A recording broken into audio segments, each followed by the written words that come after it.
Hello and welcome to Living Legacies of the Ozarks. My name is Hayden Head. And my name is Sue Head, and we're coming to you today from the Ralph Foster Museum located on the campus of College of the Ozarks. The museum is open to the public, and you can see all kinds of treasures from around the Ozarks here at the Ralph Foster Museum. It really is the Museum of the Ozarks, isn't it? I can't think of another one that compares with it. And right now we're in this alcove with Thomas Hart Benton, one of his most famous paintings about the grapes of wrath and the Jodes going to California. So yeah, it's a great museum. But we're also excited to have a very special guest. We are. Our friend Larry is going to tell us a little bit about the church that he founded and the history of that, if you would, and then tell us what big projects y'all are working on now. Well, the church that I founded was actually called the Acts of the Shepherd Gathering, which we meet now at Sycamore Log Church. And we've been there approximately going on about 7 years. We actually began 8 years ago in a storefront in Branson West. And so we were meeting there consistently every Sunday morning. And we're a non-denominational type of approach to church, and it is kind of an unusual approach to most churches in the fact that we have no overhead and we have no paid staff. 100% of all the tithes and offerings that come in go back to helping the needy and poor of our Stone and Taney County areas, plus 5 other ministries like Elevate Branson and House of Hope, our Sister's Keeper, and Pregnancy Options and Lifeline. So we support those financially as well. But actually, we moved to Sycamore Log Church kind of on an unusual situation that occurred.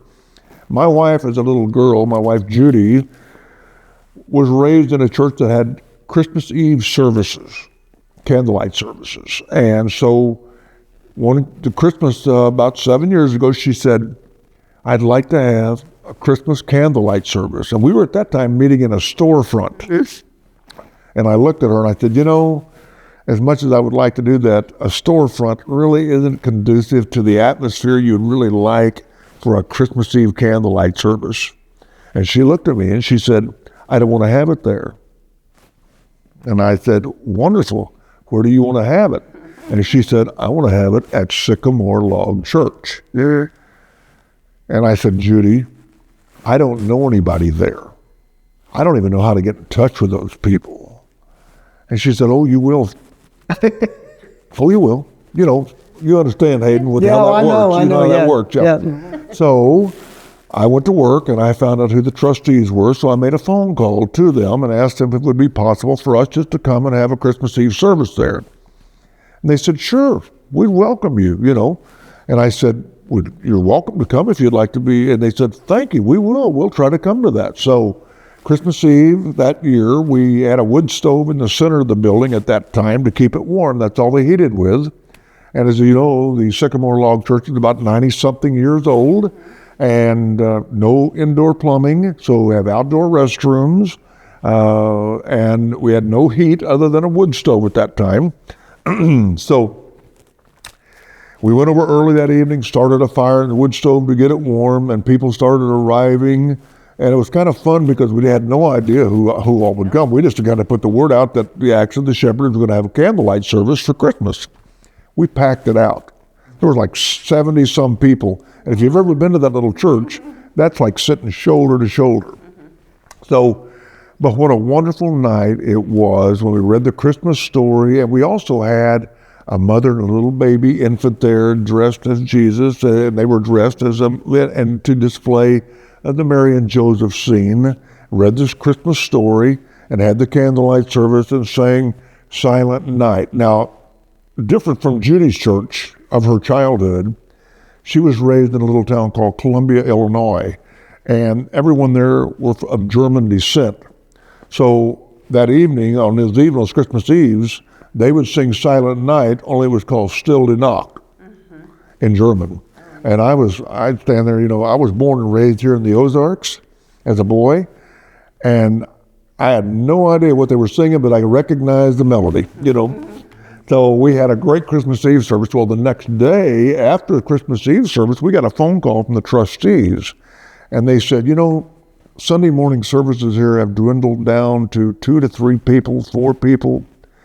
Would you have any interest in bringing your gathering over here to use this facility full time? And I said, well, one of our stipulations in the way we operate is we pay no rent. We find a facility that will allow us to be rent-free because we don't want any overhead. And they said, well, we won't charge you rent. You won't have any rent here. And I said, well, we are willing to pay the utilities, and we do that out of people making a love offering or something of that nature, but it doesn't come out of the Sunday morning offerings because 100% of that goes to the needy and poor. So they said, yes, we agree to all of that. So we sat down and wrote up an agreement, and the rest is history. We have started with about 12 to 15 people. And we now are running Easter Sunday morning. We had 120, and 70 of them were inside and 50 outside. Wow. Because we couldn't get them all in. They were sitting outside in lawn chairs, and so we opened the door to the church and had a PA system, wireless, and we would walk back and forth, and as we were sharing the Easter Sunday morning services. We averaged probably about 70 to 80 every Sunday, and we can't get them all in. Which leads us now to the announcement that's going to be made shortly about Pine Top, which was an old 116-year-old school. And after consolidation of schools began in the 1950s, it then was created into a church and used for a church facility up until about 50 years ago. And so we began thinking, look, we're running out of room here. We need to come up with a way to expand not only our ministry and our sharing and how we operate, but we also need to open up some seats at Sycamore. So what we've done is we have went into an agreement with the Hillcrofter organization, the Society of Ozark and Hillcrofters. Curtis Copeland, the chairman of that organization, and Hayden, you're on the board for that, and Susan. We agreed to equally fund the restoration of Pine Top School and Church, which has been very successful so far, and it's getting very close to getting ready to be opened. And then what will happen is we'll have services begin there September the 29th, Sunday morning, and then every Sunday morning after that. There will be worship services there and open to the public. What's going to happen is that because of that opening, we don't know how many people will come from the local area out there or people that hear about it that will eventually come. But if it's anything like Sycamore, when we started with 12, we're going to probably fill it fairly quickly from what I believe. And so what we're doing is we're taking 4 groups from Sycamore. We call them kind of a mission group. And each week, mission group 1 goes to Pine Top to be there to welcome any guests that come in so they're not walking into an empty building. Next week, group 1 goes back to Sycamore, group 2 comes. And in each one of those mission groups, there's about 15 to 20 people.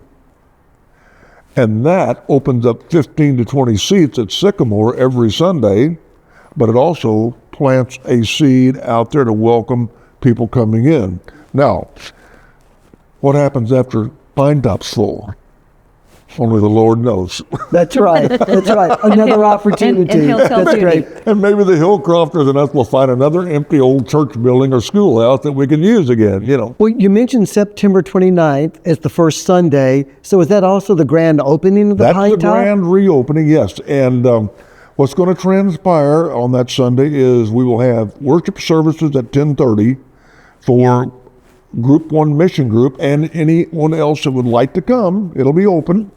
And we will have that service starting at 10:30 to 11:30. And then from 11:30 to 12:30 or right at 1 o'clock, we'll have lunch on the grounds there. We have a lady coming in who is cooking and making food. Now, it will cost. You have to pay for your plate of food, naturally. Sure. But there'll be food there, good food. She actually works with the Michelle Homestead weddings at the Homestead, yes. catering to them. Yeah. And so we've tasted that food, and it's really good. Baked beans, pulled pork, all sorts of, and I think she does other things too. But anyway, they will be there. We'll have tents and tables for people to sit at to enjoy their meal. And then at 1 o'clock, we will then begin our grand reopening ceremony, which will be a ribbon cutting. And then we also have one of the daughters of one of the teachers that taught at Pine Top. And I believe the day she taught there in 1930, and she was 16 years old. And so her daughter's going to be there to share the stories. We've also got a photograph of her standing on the front porch of Pine Top. And we'll have several other people like Curtis, for an example, Curtis Copeland, to share more of the in-depth history of Pine Top, how it actually got its start as a school. And then after the presentations and after all the historic study goes on, and then people are free to go through the building and look at the history of it, look it over. There'll be music on the grounds, all sorts of bluegrass gospel and bluegrass and all that, because actually the building, one of the things that we wanted to do with the Hillcrofters, and we started this agreement, was not only to recognize our Christian culture of the Ozarks, but also to recognize the hospitality and the family oriented, and that, so we want to make that building open to people to come. If they would like to have a family reunion, they can contact the trustees and they can tell them what the details are. Or if somebody would like to get together for a music jam session, they can use the facility for that.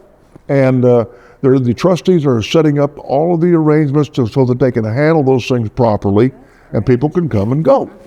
Larry, before we wrap up, tell us where Pine Top is. Pine Top is an old his school that was it's 116 years old and is located on JJ Highway. JJ, okay. Which is south of Kirbyville.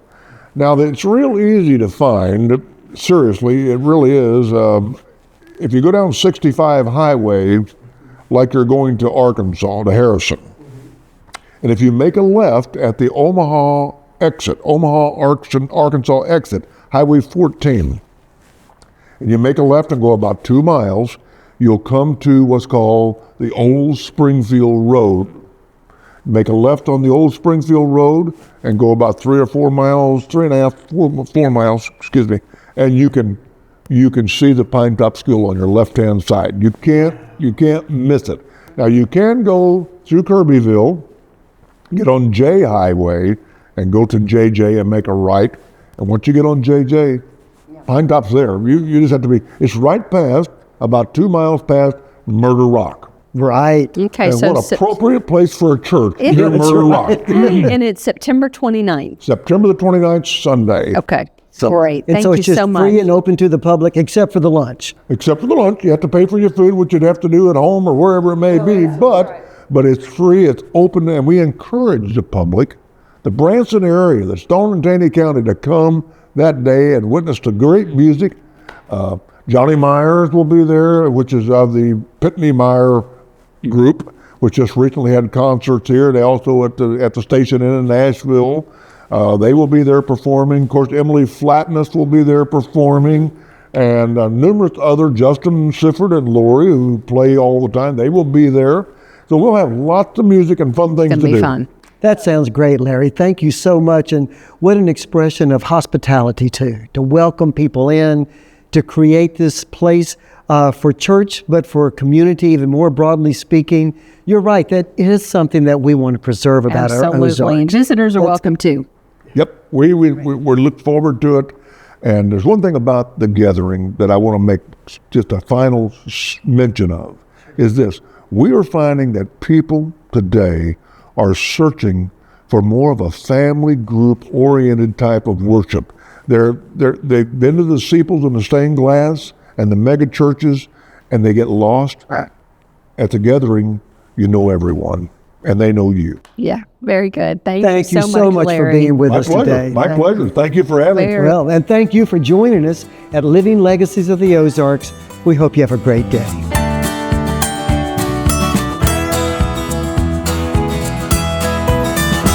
Living Legacies of the Ozarks is brought to you by Ozark Mountain Legacy, College of the Ozarks, First Presbyterian Church of Branson, the Herschend Family Foundation, Meyer Hotels, and Sight and Sound Theaters.